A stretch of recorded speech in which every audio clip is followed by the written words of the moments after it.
walladzina idza fa'alu fahishatan aw dzalamu anfusahum dzakarullaha fastaghfiru li dzunubihim ila Allah wa lam yusirru ala ma fa'alu wa hum ya'lamun. Shadaqallahul adzim. Yang saya muliakan para alim ulama, khususnya guru kita, senior kita, Bapak Kiai Taufik Kusuma, yang saya hormati pimpinan perhasian Pak Imam Supeno yang lucu banget hari ini, menghangatkan hati kita bersama di dalam silaturahim yang luar biasa ini. Yang saya hormati pimpinan Tiga Cahaya Pertama, Pak Abdul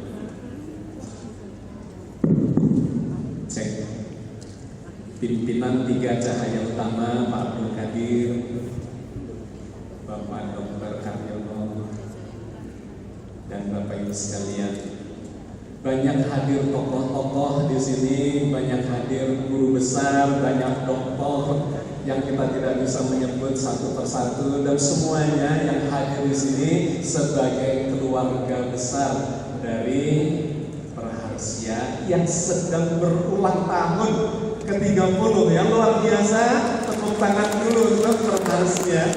Kita mengucapkan selamat kepada Perharsia yang terbukti fansnya banyak sekali. Saya dengar anggotanya sudah 7 ribuan, Pak. Yang hadir katanya insya Allah 1000-an sekian gitu. Mudah-mudahan Bapak dan Ibu sekalian, hari ini Allah sedang menyiapkan rahmat dan berkah yang banyak buat Bapak Ibu sekalian, dan sebagiannya sudah mendapatkannya. Rahmat itu, berkah itu berupa hadiah-hadiah. Apapun hadiah itu, mudah-mudahan poin pentingnya Bapak Ibu mendapatkan rahmat dan berkahnya yang berlimpah. Amin ya rabbal alamin. Bapak dan Ibu sekalian, hari ini kita berada di bulan Syawal apa Zulqa'dah ya? Zulqa'dah sudah masuk. Bergantung Bapak Ibu. Bergantung apa? Bergantung Anda ikut hari rayanya tanggal berapa. Yang ikut hari rayanya tanggal 21 April, satu Syawalnya adalah 21 April. Hari ini itu masuk bulan apa? Zulqa'dah. Nah ini, ya ditulis di sini Zulqa'dah.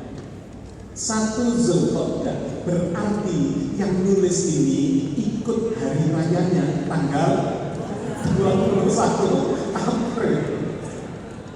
1 Syawalnya 21 April. Tetapi yang ikut hari rayanya tanggal 22 April, 1 Syawalnya tanggal 22 April. Hari ini tanggal 30 Syawal. Jadi yang sing pantes sawalan. Monggo jenengan ikut yang mana, yang hari pertama, yang hari kedua, gak usah jadi masalah. Yang penting jenengan tahu argumentasinya. Kalau jenengan tanya saya argumentasinya apa, nah tadi sudah disebut Pak Imam Supeno, saya sudah memberikan argumentasinya di video yang viral itu. Kenapa kok tanggal 21 dan kenapa ada yang tanggal 22? Saya tidak ingin memperpanjangnya hari ini. Poin pentingnya adalah persaudaraan kita di dalam beragama, dan kemudian esensi dari ibadah itu yang diperlukan. Bahwa ada perbedaan itu khususnya tentang hisab dan ruqyah. Ini memang usianya sudah lama. Saya termasuk yang ikut aktif mencoba menyelesaikan masalah ini Saya pernah mengundang pemegang rekor dunia memotret bulan sabit, tidak perlu nunggu maghrib. Memotret bulan sabit di siang hari itu bisa. Kenapa? Karena teknologinya memang sudah memungkinkan. Suatu kali saya pulang umroh, bawa jamaah pulang ke Indonesia, saya melanjutkan ke Prancis, Paris, menemui namanya Thierry Legault. Dia ini pemegang rekor dunia. Bulan sabit yang namanya hilal, kita kenal sebagai hilal, dipotret jam 7 pagi di Eropa, ketangkep dengan peralatannya. Dia saya datangkan ke sini untuk memberikan workshop kepada kawan-kawan yang meruqyah dengan peralatan. Tapi si Thierry Legault ini mensyaratkan, Agus, Anda harus beli alatnya. Berapa harganya? Satu set itu 120 juta rupiah kurang lebih kalau dinominalkan. Saya kumpulkan kawan-kawan, ayo patungan yuk, tuku alat ini, dapat 8 biji. Selebihnya untuk mendatangkan dia ke Indonesia 2 kali untuk memberikan workshop. 8 alat itu kita bagikan kepada kawan-kawan, kepada Muhammadiyah Pusat 1, Muhammadiyah Wilayah Jawa Timur 1, UNN Malang kampus dapat 1, UNS Solo dapat juga. Ada lagi 1 kelompok hisab dan ruqyah di Surabaya yang juga di bawah Muhammadiyah dapat 1. Yang lainnya kita berikan ke kawan-kawan NU dan sebagainya yang memang memiliki perhatian untuk menyelesaikan masalah. Saya tulis bukunya, jangan asal ikut-ikutan hisab dan ruqyah. Itu argumentasinya. Anda harus paham kenapa kita mengikuti hari ini misalnya 1 Syawal atau besok 1 Syawal atau lusa. Poin pentingnya harus tahu argumentasi. Buku yang kedua saya tulis kayaknya ya, mungkin baterainya ya. Buku yang kedua berjudul Mengintip Bulan Sabit Sebelum Maghrib. Mengintip bulan sabit sebelum maghrib. Alat itu canggih Bapak Ibu.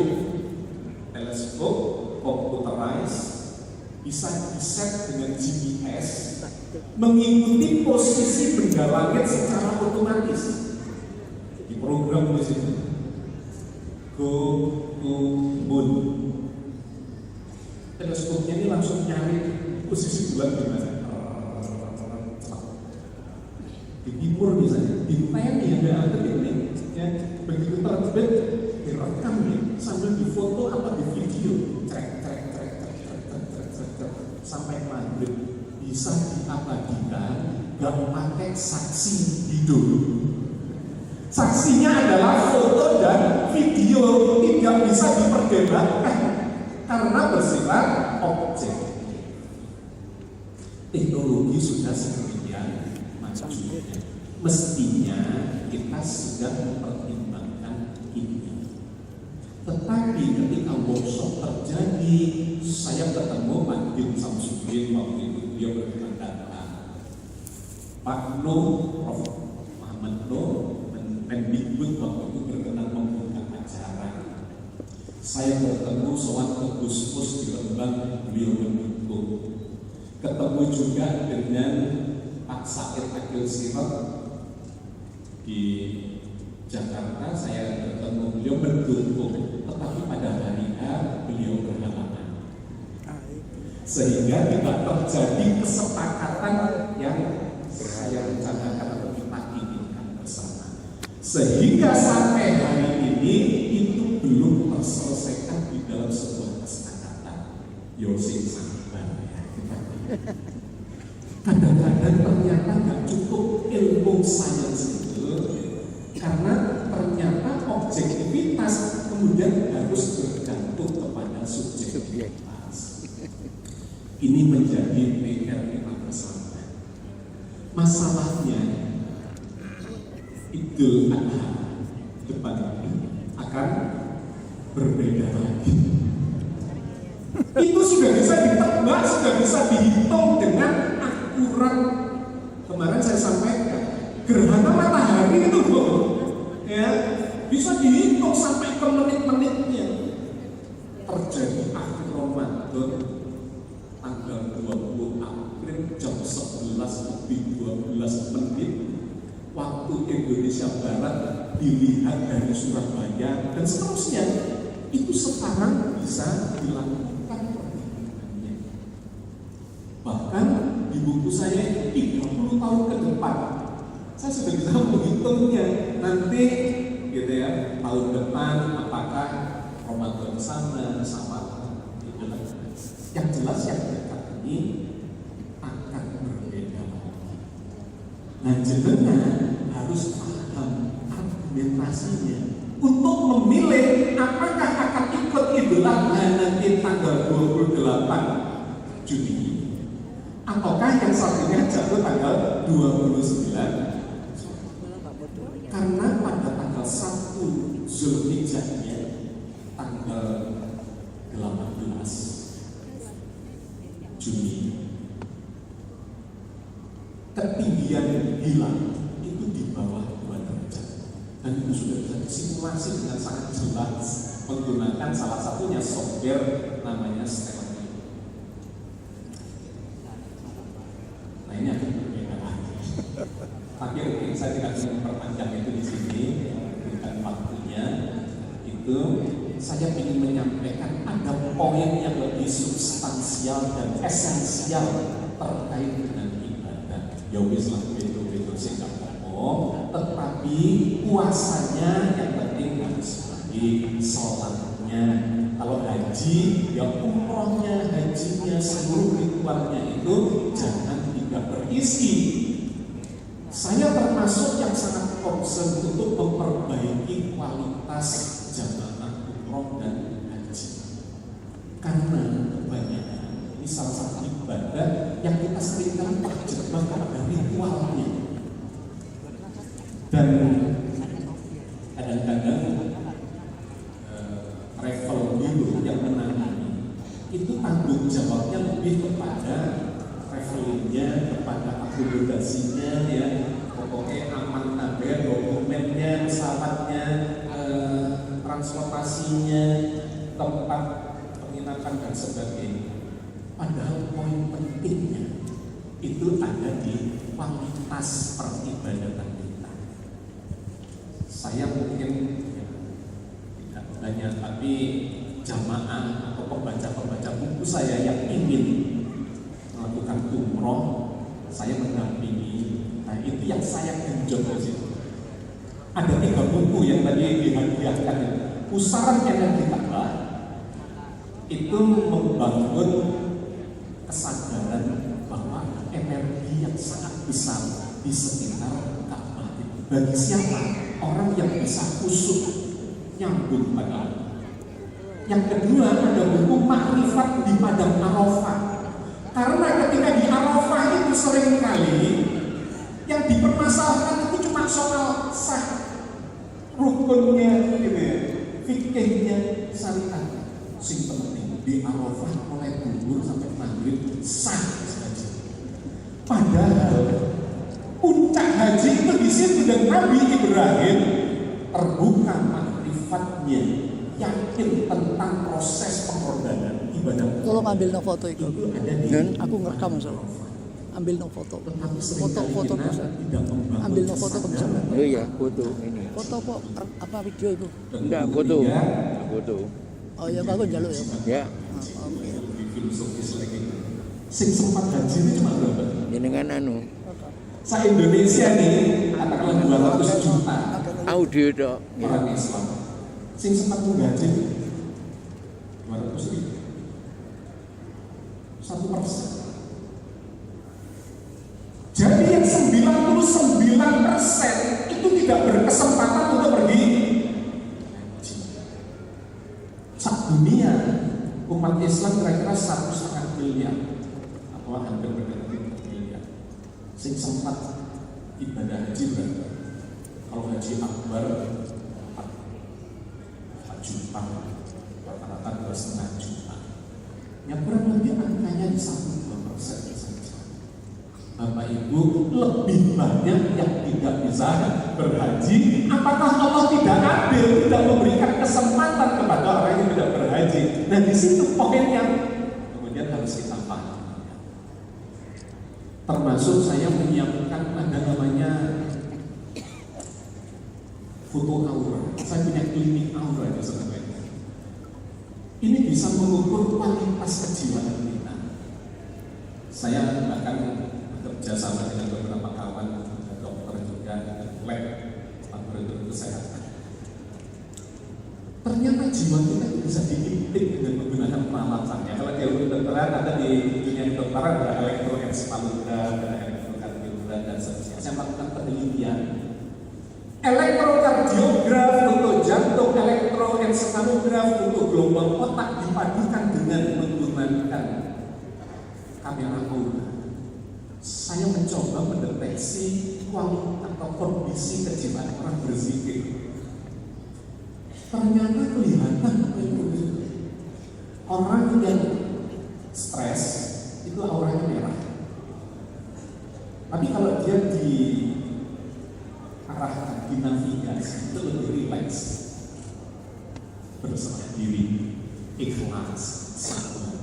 Warna auranya berubah dari merah ke jingga, kuning, hijau, biru, hilang, sampai ini. Orang berzikir menuju proses untuk berserah diri kepada Allah itu juga. Kalau aura Anda merah, diminta berzikir. Ala bidzikrillahi tatma'innul qulub. Ketahui orang yang berzikir itu hatinya akan menentram, menjadi lebih tenang, menjadi lebih rileks, menjadi pasrah.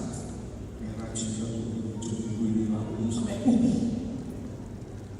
Tapi orang yang zikirnya nggak nyambung sama merah, jingga, kuning, merah, jingga, kuning, merah, sudah berbuat baik. Ya, itu saya tulis dalam penelitian saya. Energi zikir ala puasa. Sebelum umroh diukur, sesudah umroh diukur. Gitu ya. Sebelum sholat diukur, sesudah sholat diukur. Sebelum wudhu diukur, sesudah wudhu diukur. Beda ketika ibadahnya itu berdampak pada kualitasnya. Oke, Bapak dan Ibu sekalian, ini roto menyimak. Tetapi saya memang concern sekali mumpung ketemu dengan Bapak dan Ibu, kawan-kawan semua yang terkait dengan ibadah. Sehingga kalau mungkin satu ketika ada kerjasama dengan DCU atau saudara haji ini, kita melakukan kajian-kajian untuk membangun kualitas itu. Insya Allah dengan senang hati saya akan hadir bersama Bapak. Oke, Bapak dan Ibu sekalian, kita kembali ke topik masalah kita hari ini, ya, kembali ke fitrah secara lahiriah. Dan kita ini punya 2 hari raya. Hari Raya Idul Fitri dan Hari Raya Idul Adha. Hari Raya Idul Fitri itu sebutannya adalah Id Shogir, hari raya kecil sebetulnya. Ya, saya kira Bapak Ibu yang sudah sering umroh, apalagi di bulan Ramadan, kemudian sampai nyambung ke Lebaran Idul Fitri di Mekah, Madinah dan negara-negara Islam atau khususnya di buat tanah suci, Idul Fitrinya rame atau sepi. Ramenya itu di bulan Ramadan, mulai dari awal sampai puncaknya yang mencegat malam Lailatul Qadar, Lailatul Qadar mencegat-cegat. Ya, kalau kualitasnya nggak nyampe pasti nggak dapat aja, nggak bisa dikejar. Poin pentingnya adalah memperbaiki kualitas diri selama Ramadan. Sepi kalau Idul Fitri. Saya pernah tinggal di Mesir tahun 2010-2011. Orang-orang Indonesia di sana kangen kalau Idul Fitri itu kangen suasana begini rame-rame takbiran ya, bahkan bikin bahasa segala macam. Semeni ya di toko-toko takbiran zikir kok banter-banter kayak gitu, apalagi sampai kotekan. Allahu Akbar duduk. Biasanya bukankah berzikir itu di dalam hati jangan terlalu keras dan seterusnya. Itu di sana pemikirannya seperti itu. Tapi di Indonesia it's so here ini jadi takbir satulan penuh. Kita ini kalau apa nggak boleh? Ya boleh-boleh saja. Karena banyak manfaat yang kita dapatkan di situ, hikmah bersilaturahmi. Yang dianggap besar itu adalah Idul Adha. Di Indonesia sendiri sebetulnya juga disebut Rioyo Sa. Kalau Idul Fitri itu bersifat personal, takbirannya berapa lama? Cuma semalam ya. Ramadan selesai, hari terakhir takbiran malam itu sampai pagi menjelang sholat wis mari. Tetapi kalau Idul Adha berapa hari? 4 hari 4 malam. Ya setelah selesai hukum atau kalau di sini puasa Arafah, takbiran tanggal 10, 11, 12, 13 atas sembilan korban takbiran dan seterusnya, pesta rakyat di mana-mana. Jadi sesungguhnya yang Rio besar takbir itu adalah Idul Adha. Oke, Bapak dan Ibu sekalian, saya lewati saja ini. Ya tentang makna Idul Fitri Idul Adha saya kira sudah sering kita mendengarnya. Tapi poin pentingnya adalah di bulan Syawal atau saat halalnya halal, khususnya sesudah Ramadan, kita ini banyak mendoakan yang saling mendoakan. Yang populer adalah doa taqabbalallahu minna, semoga Allah mengabulkan seluruh ibadah kita, puasanya, sholatnya, tarawehnya, zikir-zikirnya, tadarusnya, sedekahnya, zakatnya, mudah-mudahan diterima oleh Allah. Dan kita jawabnya taqabbal. Kalau di negara yang lain itu ada ungkapan yang mungkin lebih populer di sana. Di Indonesia nggak begitu populer. Kullu amin wa antum bi khair wa kullu sanah. Mudah-mudahan setiap tahun, sepanjang tahun bahkan Anda senantiasa diberikan kelimpahan kebaikan. Kalau di Indonesia ada yang paling populer yaitu minal aidin wal faizin. Lanjutannya mohon maaf. Sampai dikira artinya minal aidin wal faizin itu adalah mohon maaf.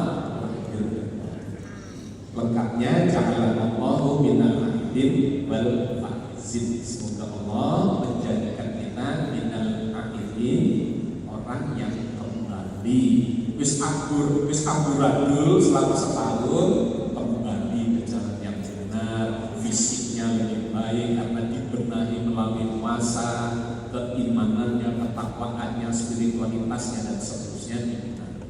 Dan faizin, jadi orang yang meskipun tanggal 1, tanggal 2 Syawal kalah lagi, maka ini amburadul namanya. Ramadan bobotnya berkurang 2 kilo, Syawal bobotnya tambah 5 kilo. Oke, Bapak dan Ibu sekalian, saya ingin mengajak Anda untuk memahami. Oke, sebelum masuk ke bagian, kita berada di bulan Syawal. Saya ingin ngetes, meskipun tidak berhadiah gitu. Bapak Ibu, apa urutan kalian berhijrah bulan-bulan? Bulan pertama apa? kedua Safar. Bulan ketiga Rabiul Awal. Terus yang keempat Rabiul Akhir atau Rabiul Tsani. Terus Jumadil Awal atau Jumadil Ula. Yang keenam Jumadil Akhir, Jumadil Tsani. Terus Rajab, Sya'ban, Ramadan, Syawal, Zulqa'dah, Zulhijjah. Ayo cepat sekarang. Muharram, Safar, Rabiul Awal, Rabiul Tsani, Jumadil Awal, Jumadil Tsani, Rajab, Sya'ban, Ramadan, Syawal, Zulqa'dah, Zulhijjah. Besar. Kalau dibandingkan nama bulan Jawa, mana lebih lancar mana? Jawa. Bulan pertama Jawa apa? Suro, Safar, Mulut, Jumadil Awal, Jumadil Akhir, Rajab, Ruan, Poso, Syawal, Solo, tepuk tangan. Hafalan bahasa Jawa. Itu sebenarnya kalender Hijriah ini gak populer ya. Oke, Bapak dan Ibu sekalian, kita harus aware terhadap kalender kita sendiri karena kemajuan peradaban manusia itu ternyata salah satunya digambarkan oleh dipakainya kalender yang sekarang dipakai adalah kalender Masehi, menggambarkan kemajuan umat itu. Dulu ada kalender Mesir kuno, di Yunani, Roma, dan seterusnya. Di India Maya, India punya, Jawa juga punya, Bali. Tetapi umat Islam kenapa sekarang ini jauh dari kemajuan peradaban? Salah satu tergambar. Buat kalender saja guys. Apa setidaknya terpecah belah. Nah ini jadi PR kita bersama. Oke, Bapak dan Ibu sekalian, mari kita ikuti agama fitrah ini. Islam ini adalah agama fitrah. Fa'akim wajahaka lid-dini hanifan fitratallahi allati fatara an-nasa 'alaiha la tabdila li khalqillah dzalika dinul qayyim walakinna aktsaran nasi. Maka hadapkanlah wajahmu kepada agama ini dengan lurus. Fitrah Allah yang telah menciptakan manusia ini mengikuti fitrahnya. Tidak ada perubahan pada ciptaan Allah.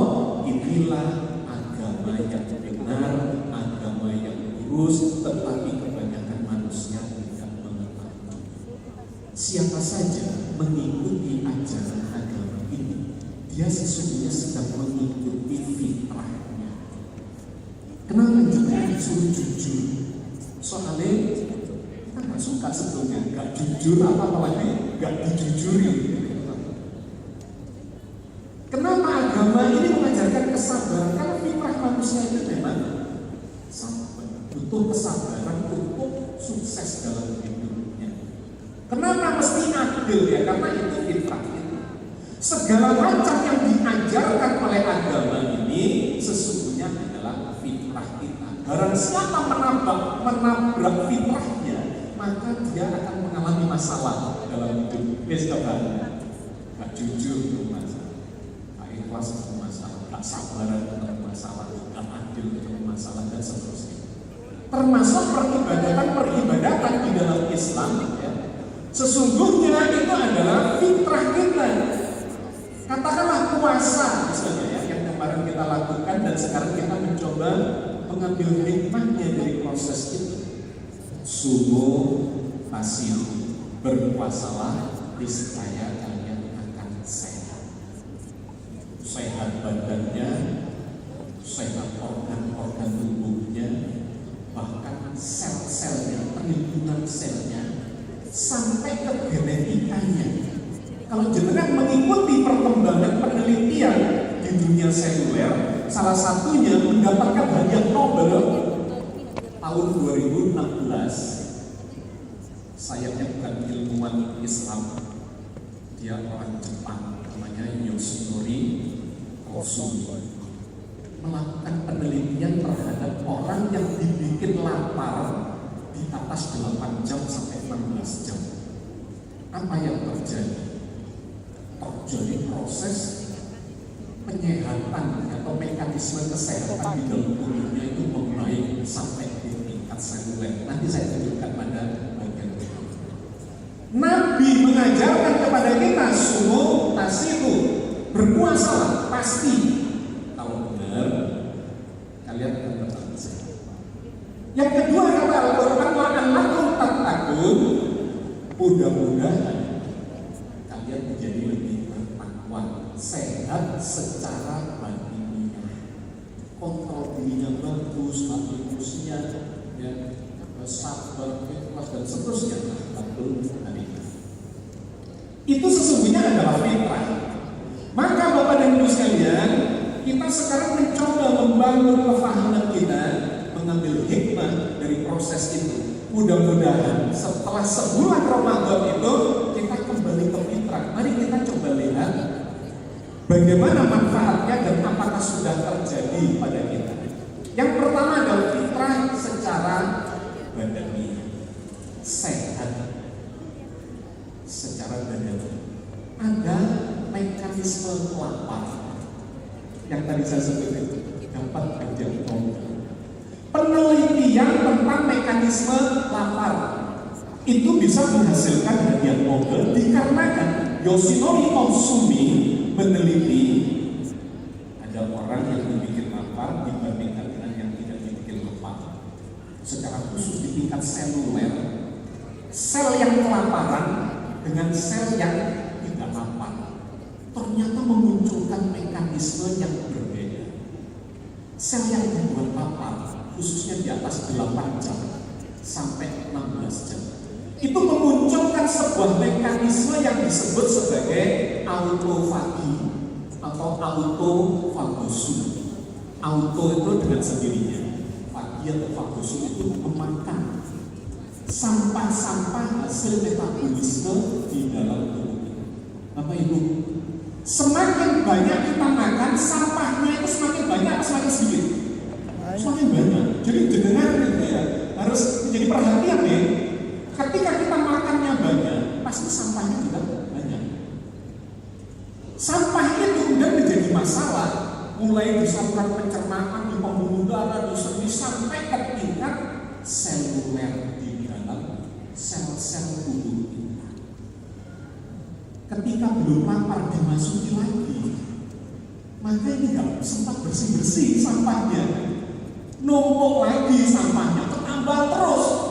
Itulah yang terjadi pada orang-orang yang pola makannya buruk, terus bermunculanlah penyakitnya. Penyakit orang sekarang itu beda dengan orang dulu. Kalau orang dulu penyakitnya kurang gizi, ya kan? Apa misalnya busuk lapar, beri-beri, segala macam kekurangan vitamin, kekurangan gizi dan sebagainya. Orang sekarang sakitnya kebanyakan gizi, makan kebanyakan gizi, kuliner dan seterusnya menjadi gaya hidup. Ini menjadi masalah. Coba dicek data kesehatan seluruh dunia, penyakit modern lebih dikarenakan pola makan yang buruk. Dan itu kalau dibahas pelajaran menarik dari dalam Al-Quran.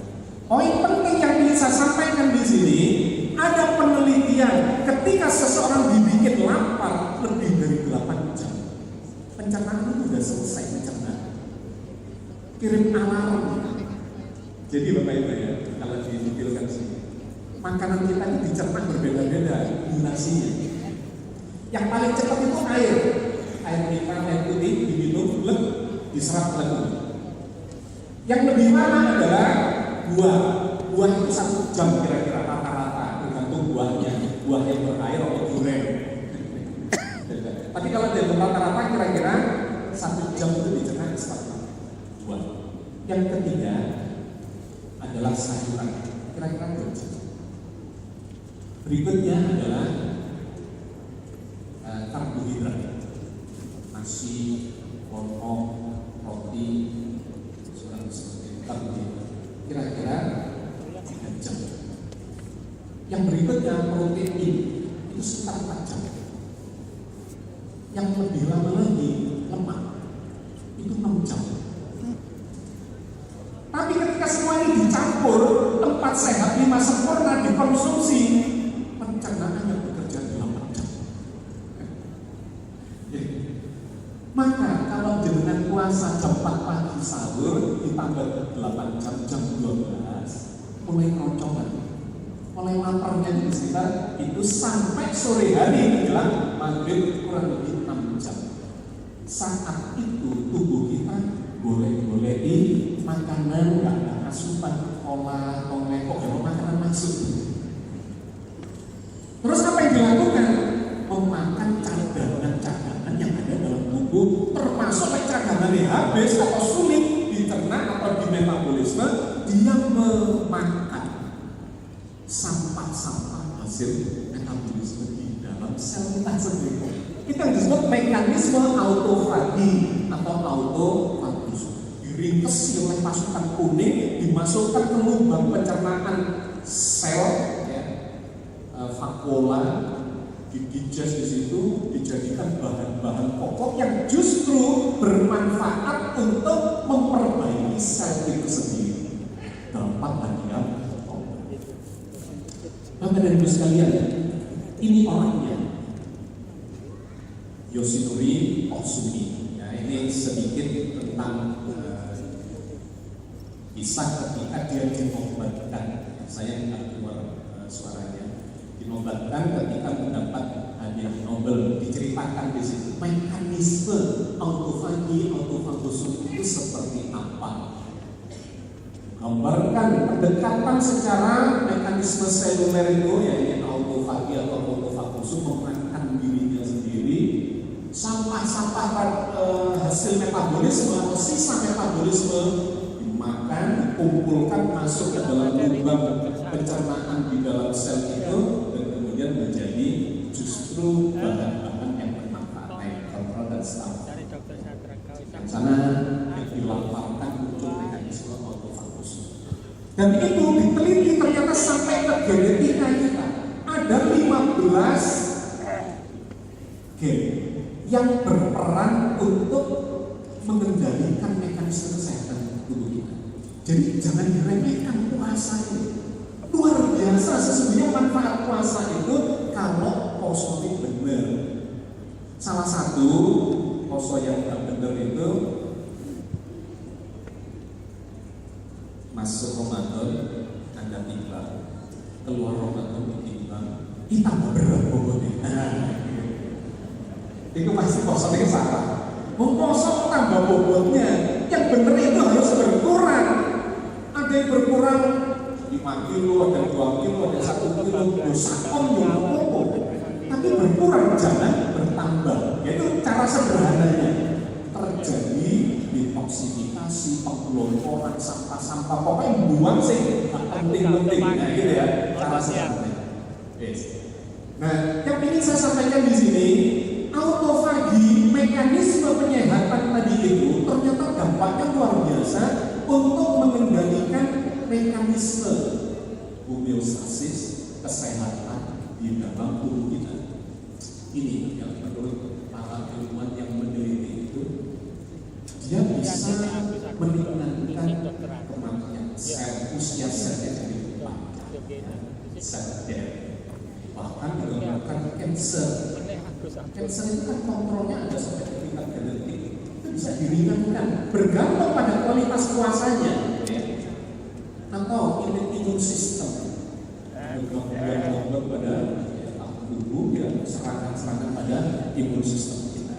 Atau kardiomiopati, gangguan pada jantungnya. Ejek penuaan, poso itu lebih aneh kok. Ya, kulitnya, bintang matanya, hormonnya dan sebagainya.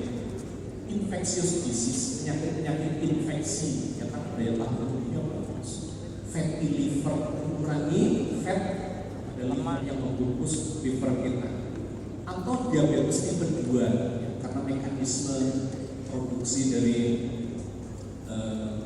pankreas kita terhadap insulin. Neurodegenerative disease, penurunan kualitas saraf-saraf, gampang bingung dan seterusnya. Padu gawin kosong. Biasakan berpuasa seperti tadi. Ketika itu dilakukan dalam kurun yang panjang, jangan berharap poso itu saya ini poso mesti sehat. Ya, pasti ada dampak atau efek yang proses yang panjang. Semakin panjang puasanya dan konsisten istiqomah, tubuh ini supaya hidup. Sepeda motor, sing wis lawas, guru bijuna, boros, bensin drum boros, tapi asapnya hitam, sampah, hasil metabolisme di dalam mesin itu, proses pembakaran dalam mesin itu, asapnya hitam, kapok lain, kira-kira itulah fungsi amburadul pola makan. Tapi begitu sering berpuasa di Jumat, mulai dari sistem pencernaan sampai sistem metabolisme seluruh tubuhnya, wah itu kan sepeda motornya brem bensinnya kiri, asapnya bening putih gak hitam, disenggol sini ber energinya besar. Orang yang rajin berpuasa stamina-nya bagus. Sing kakek camila, kakek macam-macam. Mari makan mando. Oh, siapa itu? Bapak Ibu, saya bulan Ramadan itu produktivitas saya justru meningkat berlipat kali. Saya tulis buku di bulan Ramadan, bikin video-video, akan ada pelatihan. Jadwal ceramah itu pernah satu bulan itu 60. Duh, kok kuat gitu. Saya heran sendiri, kok kuat? Padahal berpuasa. Wah, itu ada kuncinya untuk mendapatkan kondisi yang seperti ini. Ya. Poin pentingnya sesungguhnya tubuh kita memiliki sebuah mekanisme yang ini ketika disalingkan secara ilmiah ada 10 manfaat puasa khususnya bagi yang setelah Ramadan puasa bertahan. Detoksifikasi racun-racun tubuh. Yang kedua, meringankan penyakit diabetes. Yang ketiga, memperbaiki sistem pencernaan. 4, meningkatkan imunitas tubuh. Yang kelima, mengoreksi tekanan darah tinggi. Saya punya seorang kawan, tekanan darahnya itu memang bawaannya tinggi, 140, 160, 200, tapi kosong. Tinggi tapi ada di level yang rendah. Menarik, data-data ilmiahnya benar. Memang masih tinggi karena bawaannya, tetapi ada di level yang terkontrol dengan baik. Yang keenam, cara mudah menghilangkan ketergantungan. Orang yang memiliki ketergantungan itu sederhana, dengan puasa itu gampang banget. Sing gak iso mas rokok, boleh Ramadan lu iso menit. Gitu ya. Yang narkoba yang coba menarik, puasa ini menarik. 7, menginisiasi penurunan berat badan. Soalnya kan nambah yang salah. Biasanya pingin dulu makan di luar Ramadan, di luar puasa. Terus itu pingin dulu berubah jadwalnya sore pergi dan besok. Terus duit lengkap, obatnya kurmoy, buahnya, terus barang kangen, sistem. Katanya berpuasa itu mengontrol pola makan. Tetapi umat Islam di bulan Ramadan makan lebih banyak apa lebih sedikit? Loh, kok yakin lagi kalau lebih banyak? Dari mana datanya? Tanya saja ke Biro Pusat Statistik. Peredaran 9 bahan pokok naik atau turun? Naik. Ramadan sampai sama, ke beras naik, gula naik, sembarangan telur minyak goreng. Loh, jadi kita ini makan lebih banyak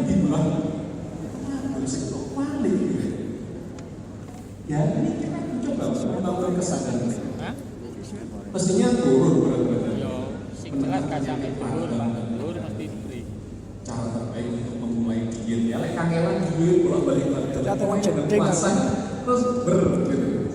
Ya. Pak iki putihan ae kok ya. Jan, Putihan sami putih ae. napa kan? Apa tenang jeding? Oh nggih. Iki putih kan.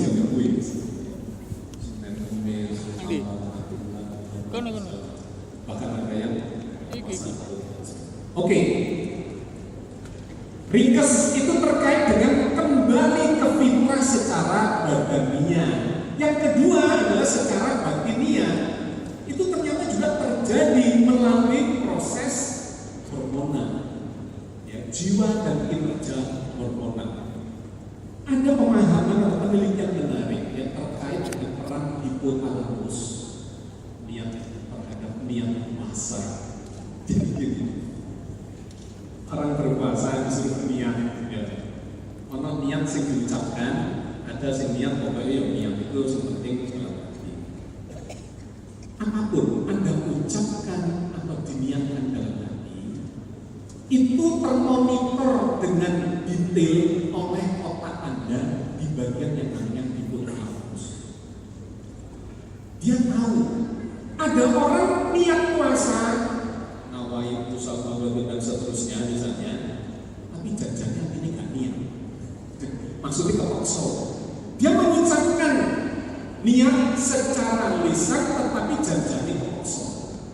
Ketangkep ini oleh hipotalamus. Dia akan memerintahkan kepada kelenjar ini, hipofisa atau pituitari sebagai pabrik dari hormon untuk menghasilkan hormon-hormon terkait dengan kondisi kejiwaannya itu. Kalau dia merasa terpaksa, maka yang keluar itu hormon-hormon yang negatif. Terus belum jam aja, kosong, si jam itu isinya, si jam 9, si jam 10, si jam 11, kuyuk, pola enggak ya? Bocor asam lambungnya dikarenakan dia stres dan kemudian kambuh mahnya. Begitu loh, poso gak tambah sehat, tapi justru tambah sakit. Kenapa? Karena dia tidak niat. Gak niat, gak niat.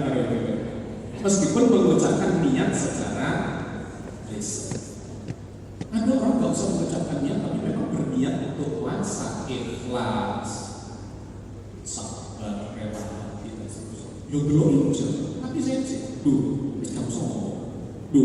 Jam 12, jam 3, maghrib, gak puasa.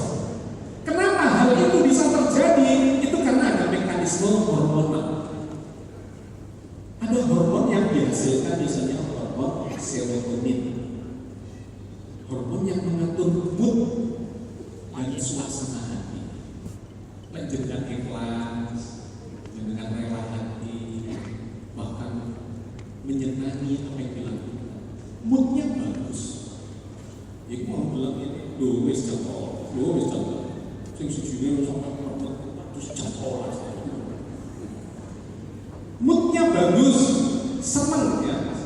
Yang kedua, muncul endorfin, endomorfin. Ini semacam morfin, tetapi dihasilkan oleh otak kita sendiri. Fungsinya salah satunya adalah menghilang rasa sakit dan lapar. Gak kroso lapar. Poso itu gak kroso lapar. Itu kan ada kinerja itu. Tapi kalau jenengan tidak ikhlas, tidak rela hati, terpaksa, justru kroso moncong. Rasa sakit, lapar. Endorfin ini menarik. Bapak Ibu yang senior usia pensiun gitu ya. Terus reuni ketemu mencong SMA atau kuliah. Biasanya di rumah itu aku masih sendiri habis terus begitu reuni ketemu konco. Weh, apa kabarnya? Lali kabeh gak waktu blas. Gak terekes. Sendiri-sendiri kalau kenapa? Ya ini hormonal. Lakukan dengan senang hati, maka itu akan memunculkan mekanisme homeostasis di dalam tubuh yang hormon yang baik, bukan hormon stres. Yang ketiga muncul namanya dopamin. Sinten? Barengan dhewe. antusias. Aku lali jenenge tapi hafal. Pakaiannya terus buru-buru kayak sama wah saya pengen cepat Lali. Ana nek grup ana. Sinten namine? pas gitu Jenenge aku lali. Oh. Tapi wong hafal mbak. dopamin doping pernah dengar istilah Kula sing ngeling gak iso lali blas jenengan. Jenengan niku kula eling terus. Karo iki lali. Iki lali. Iki kadang-kadang lali niki. Iki Nah, kadang. yang menarik ada hormon oksitosin, hormon cinta. Hormon cinta. Orang kalau sudah jatuh cinta, jadi Teko mamang wis tak batin tak goleki iku. Ternyata orang yang mencintai kebetul. apa saja, maka dia merasakan kebahagiaan, kesenangan, kenikmatan luar biasa ketika berinteraksi dengan apa yang dicintainya. Hobi, yo mencintai hobi itu lebih Sing liyane gak batiling kula, Pak. Ngoten ya. Nggih sampean tok. Apa perkara sak kamar iku ya. Bisa jadi. ilmuwan yang meneliti. Sing liyane iya sapa iku sing kaya gak. Kamar wong piro sing Lho akeh kok iku. Lho lah iya tapi gak pati. Apalagi terkait dengan ibadah. Jenenge ya Anda jenenge lek ana mencintai. wong pentung kadang sik ero tapi jeneng pasti lali. Jeneng akeh laline. Mencintai Terus karo blas jeneng. Pancen sulit, Pak. Hafalno nama niku. muncul Kula nggen niku napa nate mlaku-mlaku ngene gunung pedhok kanca kula gowes. Kula mlampah. muncullah kondisi Kok padane disopo kula. Kate mosone nyopone nggih basa Areman niku, Pak. Nggih jajan dipinjuk niku, Pak. Wih, itu aduh lho. Itu kalau jenengku ada jam ditambahi kali dek itu. Itu mudun tekan pedah sampai saat niki lho sik durung ngeru kula jenenge. Kate takon izin. ketika dilihat secara mekanisme Izin niku anu. Apa niku? Wah, berarti wis ke anu koncoan anu wis berarti sampai terjadi rangsangan pada sambungan kita masih sel bisa pindu. sebagai pembentuk sirkuit jiwa. Jadi gini, Bapak Ibu, otak kita itu bisa dibentuk seperti otot. Napa malah Otot itu kalau nggak sing kuat, ngajian mengangkat 1 kilo apa dengan sing latih 2 kilo. ngaji kayak iki. Kalau lali kan, justru aku lali. eling-eling menang suwe Pak ngeling-elinge. Otak kita itu juga begitu. Yang dibentuk adalah sirkuit saraf. Sirkuit saraf motorik. Nama paling angel. Hafalno. Ngoten ya. Terus dilatih. Kadang-kadang aku ya lali. Tapi nek wajah kadang-kadang sih ingat. Untuk sirkuit keseimbangan. Tapi harus mengalami, dilatih. Orang bersepeda itu caranya harus memang ya naik sepeda, bukan berteori. Misalnya begini, aku ingin sepeda, caranya sepeda itu ini, bokok di sandal, tangan di setir, sikil di pedal, iso sepeda, gak iso. Tumpang suruh menggabung, jalan lagi kamu, jatuh bangun, tiba-tiba otaknya beradaptasi membuat sistemnya sirkuit keseimbangan itu life skill. Soalnya kejujuran itu juga life skill. Harus dilatih. Jujur itu gak bohong, iso juga iso. Itu dilatih. Jatuh bangun saja. Sabar Betul ya. kalau masih begini, Kalau apa? Sudah turun. jadi buruk sabar. Itu ngendem. Ngempet Apalagi dia mengatakan, aku ini kurang sabar, ya Allah. Itu jadi orang boring. Sabar itu ya sebenarnya sabar. Itu hanya bisa dilatih. Bu, jenengan kalau ingin sabar, berdoa sama Allah. Ya Allah, mohon sabar. Sama Allah dikasih apa? Kekuatan, Dikasih kekuatan. masalah. kayak masalah Ya malah. Allah, mohon sabar ya Allah. Hati Allah.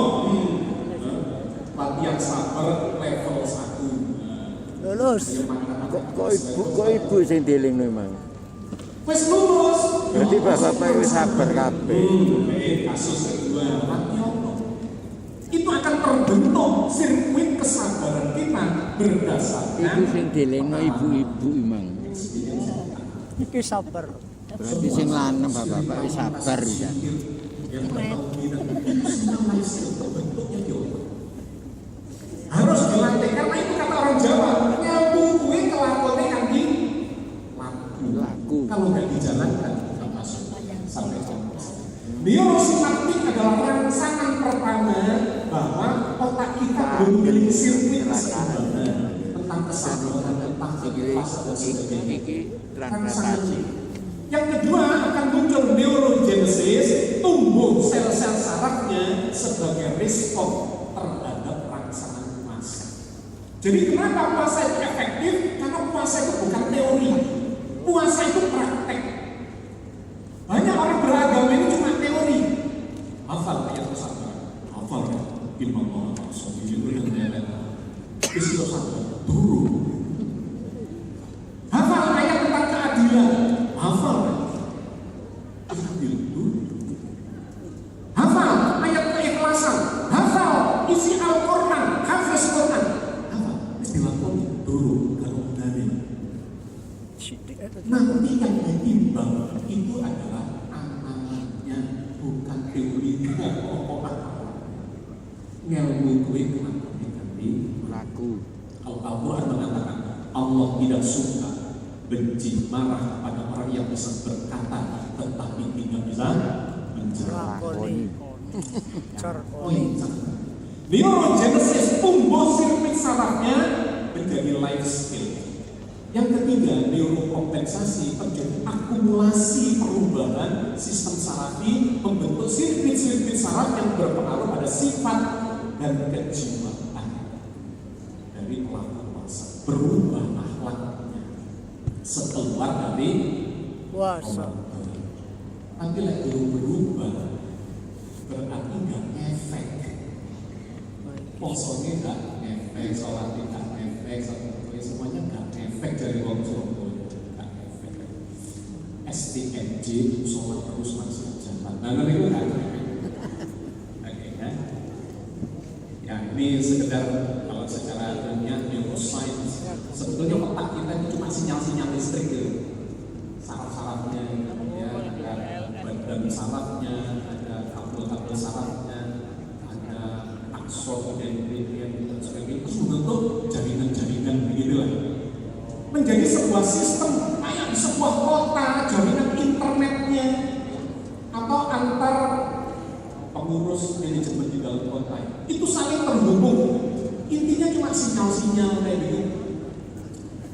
Nah, yang menarik ini bagian berikutnya. Ya, ini adalah sinyal-sinyal dari 100 miliar saraf, sel saraf di dalam otak kita. Ada sekitar 100 miliar yang saling berkolaborasi membentuk life skill atau jiwa kita. Lagi rusak, jiwanya berulang.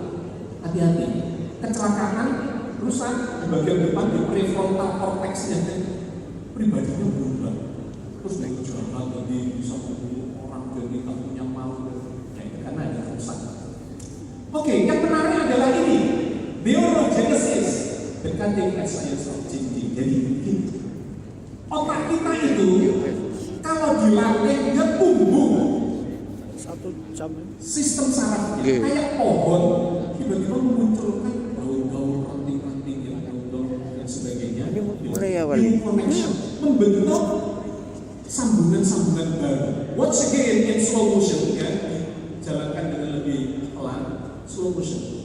Ketika di-challenge dengan pemikiran baru, dengan sesuatu tantangan baru, tumbuh itu sarafnya itu. Boleh gandengan, ayo ngatasi masalahnya, gandengan harus sebelah-sebelah gitu. Itu sudah menjadi kesimpulan dari ilmu mutakhir yang modern yang disebut neuroscience. Sebaliknya kalau nggak dipakai, pruning, protomi. Bapak Ibu jenengan kalau istirahat total, bed rest, sakulan, kira-kira tambah kuat laku, gak kuat laku? Gak kuat bertahan tuh, itu. Ya bed rest, sakulan, coba dulu. Terus dorong, jadi harus ekstra. Otak itu harus di-challenge terus. Jangan kemudian males ngocok, hafal. Apa yang terjadi? Rontok, rumit, rontok semua. Aku tambah latihan bisa ini. Udah nggak dilatih. Kayak otak kalau yang angkat 1 kilo ya harus dilatih supaya 2 kilo juga. Karena itu hafiz Quran itu salah satu otaknya yang kemudian menarik buat otak kemampuan memorinya menjadi semakin tajam. Jadi anak-anak kita Ini dokter tahu nih. memorinya Insinyur, loh kok sampai nang neurologi supaya tumbuh menjadi cerdas dan kemudian jiwanya ya neurologi ngerti. Tapi pelajari, Oke. pelajari tentang kesehatan. Maka Balik pinter. memang berpuasa itu lebih baik. Faman Allah khairan fa khairul lah wa an tasumu khairul lakum in kuntum ta'lamun. Barang siapa yang rela hati mengerjakan kebaikan, mengerjakan puasa, ibadah, ya ini konteksnya puasa, maka itulah yang lebih baik baginya. Wa antasumu khairul lakum in kuntum ta'lamun. Sesungguhnya berpuasa itu lebih baik bagimu kalau kamu mengetahui. Ini kan menarik nih, ada kalimat kalau kamu mengetahui. Rupanya kita banyak yang nggak tahu Tentang bahwa berpuasa itu sesungguhnya lebih baik dibandingkan tidak berpuasa. Karena itu Nabi sering poso sebagainya. Ini poso, mau poso, makan nggak terlalu banyak. Itu bagus sekali stamina-nya secara lahiriah maupun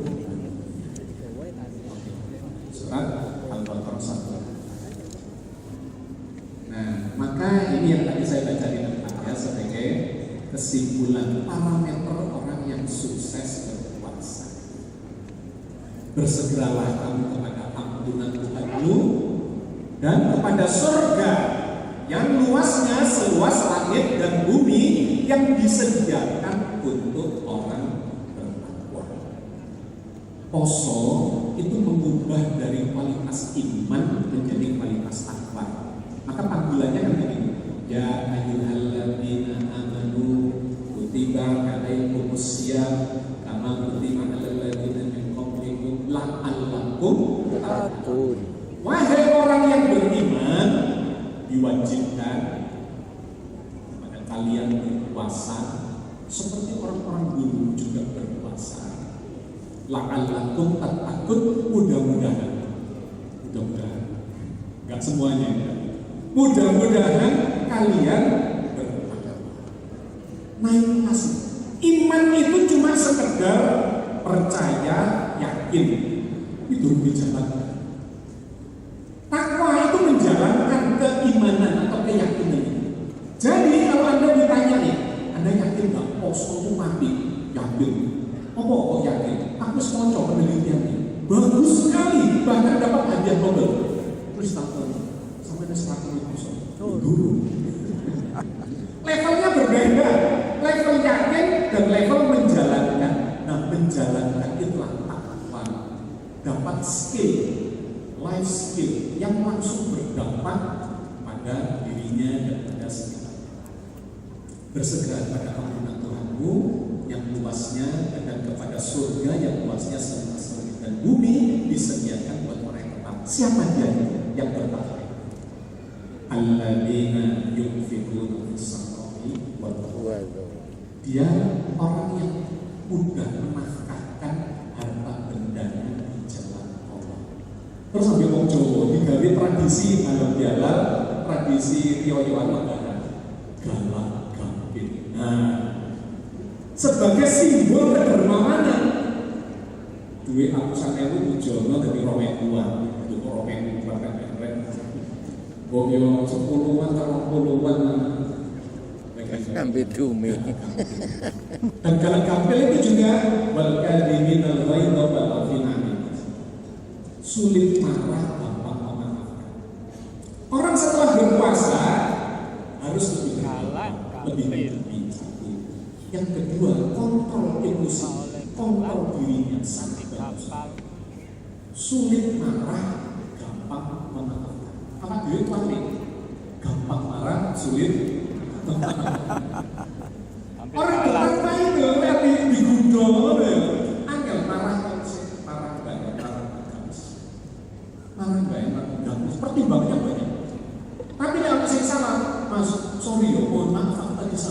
bersuap obat tapi dia bilang, hah? Itu tanda-tanda orang yang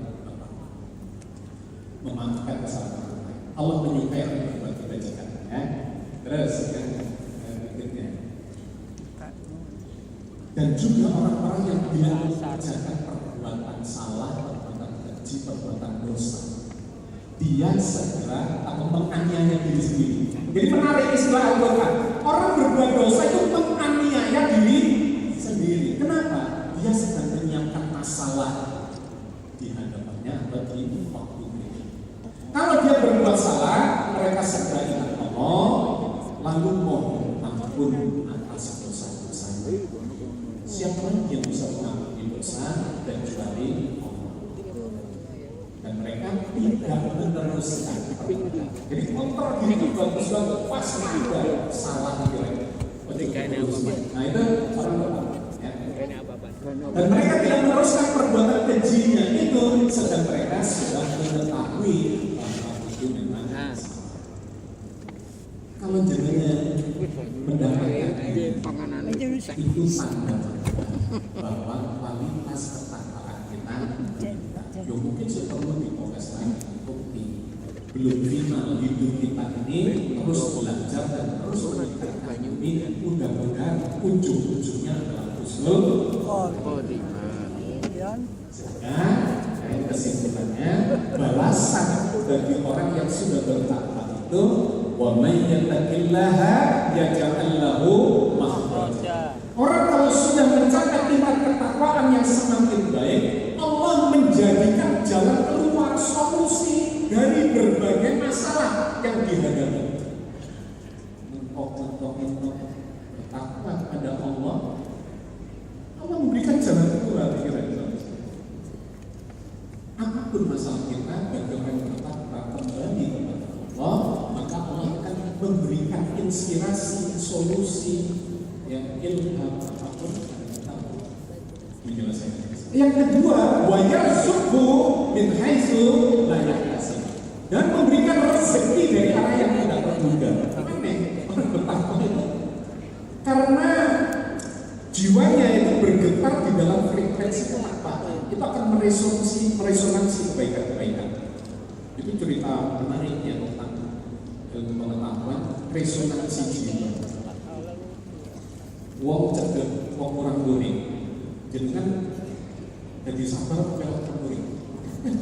Pakai melo. Emosi, kau yang ada jadi emosi terus ya kau. Kudu orang bisa.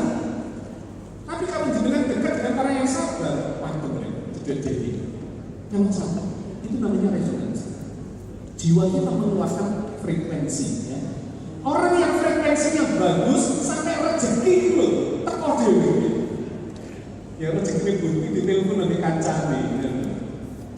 Mas, ini ono gangguan kerjaannya, masya Allah ya.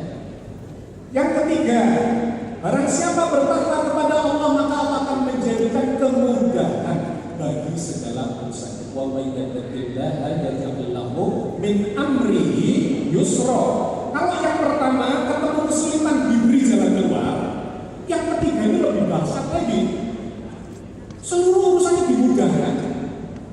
Maka orang yang bertakwa itu disebut juga orang yang beruntung. Sukses itu kadang-kadang bukan karena kepintaran, tapi karena keberuntungan. Contoh ya, nah sederhana. Tapi parkir uangnya. Tapi pas saya orang yang beruntung, jadi tekonya itu betul. Terus dapat parkiran bisa dapat tahu mobil. Kayak gitu hidup itu. Hidup pas-pasan. Pas butuh istri, istri. Pas butuh Asik. pas butuh kendaraan, pas-pasan begini. Masa gitu untuk istri. Dimudahkan. Dan yang terakhir, barang siapa bertakwa kepada Allah maka akan mengampuni segala dosa Kok saja. butuh sepatu dah. Kok butuh istri. Kontrolnya sudah bagus. Wong iki butuh be wong iki ya. Dan menjauhi segala yang dilarangnya. Jadi masalah Soale si enom gitu. tapi kesuksesan Aku ngomong ngono dipleroki wong. Tapi kan si butuh kan. Wong ngarep kuwi iki sidoan. Tapi si butuh kan. Bapak dan Ibu sekalian, si saya butuh kira kan. cukupkan Oh, iya. sampai di sini kajian Iya kita. kan. Pokoknya kakek tampil butuh loh, Pak. Sesi 1 jam ini. Butuh ambil tampil butuh siji. Dapat hikmah, catatannya agama, beragama dan berteori. Beragama adalah praktek. Praktek. Karena yang ditimbang oleh Allah sesungguhnya di dalam pengadilan akhirat praktek. Kita Nah, kan kalau posisinya saya berkatakan foto ini disebut posisi sebagai foto dulu. bohong. Posisinya. Waduh, udah kayak sama. So. Oke, Bapak dan Ibu sekalian, Posisinya pas saya kira demikian Waduh. kita memanfaatkan waktu yang baik ini untuk berdoa. Mudah-mudahan Posisi bagus. membicarakan kita ini Pas dua, Pak. yang paling penting itu adalah mohon ampun kepada Allah. Sering-sering mohon ampun karena kita sering kali melakukan kesalahan. Kalau diampuni dosanya nol, ditimbang. Meskipun kita ini nggak punya pahala yang banyak, pasti bobotnya kan Kurang. berat di pahalanya. Soalnya sudah diampuni. Karena itu Bapak dan Ibu sekalian, dalam kesempatan ini mari kita bermohon kepada Allah, mudah-mudahan Allah mengampuni segala dosa-dosa kita. Amin. A'udzu billahi minasyaitonir rajim. Bismillahirrahmanirrahim. Allah Al-Ghafurur Rahim, yang Maha Mengampuni, Maha Menyayangi kami. Kami merendahkan diri kami serendah-rendahnya di dalam keagungan-Mu, ya Allah, di kemaha besar-Mu, di sifat Maha Pengampun. Amin. Kami mohon ampunan atas segala dosa-dosa yang selama ini begitu banyak kami lakukan. Kami tumpuk-tumpuk dalam penjuru kehidupan kami. Kami baru menyadari bahwa dosa-dosa itu ternyata tidak mengganggu keagungan-Mu sedikit pun, ya Allah. Dosa-dosa itu ternyata kembali kepada kami menjadi masalah dalam kehidupan kami sendiri. Kadang-kadang kami melakukan dosa kami karena kebodohan kami. Kadang-kadang kami melakukan dosa karena ketidaksengajaan kami. Kadang-kadang kami melakukan dosa karena ketidaktahuan kami, atau kadang-kadang karena ketidakmampuan kami mengendalikan diri kami. Bahkan kadang-kadang kami melakukan dosa karena kesengajaan kami, ya Allah. Mohon ampunan-Mu, ya Allah. Mohon maaf-Mu, ya Allah. Dosa-dosa itu menjadi masalah dalam kesehatan kami sendiri. Dosa-dosa kami menjadi masalah dalam rezeki kami sendiri. Dosa-dosa kami menjadi masalah di keluarga kami sendiri. Di dalam kehidupan bermasyarakat kami, berbangsa, bernegara kami. Bahkan dosa-dosa kami menjadi hijab di dalam ibadah-ibadah kami. Kami mohon ampunan-Mu, ya Allah. Bimbing kami di atas jalan-Mu, jalan yang lurus, jalan yang Kau ridhoi, jalan yang orang-orang yang Kau beri nikmat, bukan jalan yang orang-orang yang Kau berkahi, bukan jalan yang orang-orang yang tersesat. Allahumma rabbana la tuzigh qulubana ba'da idh hadaitana wa hab lana min ladunka rahmah innaka antal wahhab. Rabbana la tu'akhidna in nasina aw akhtana.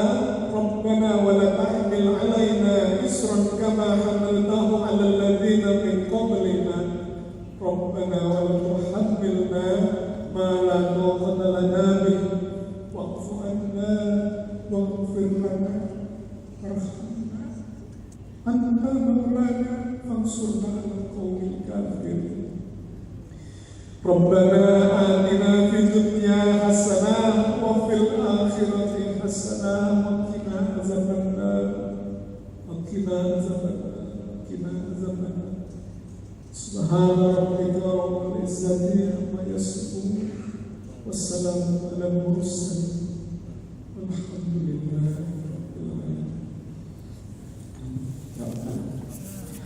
Assalamualaikum.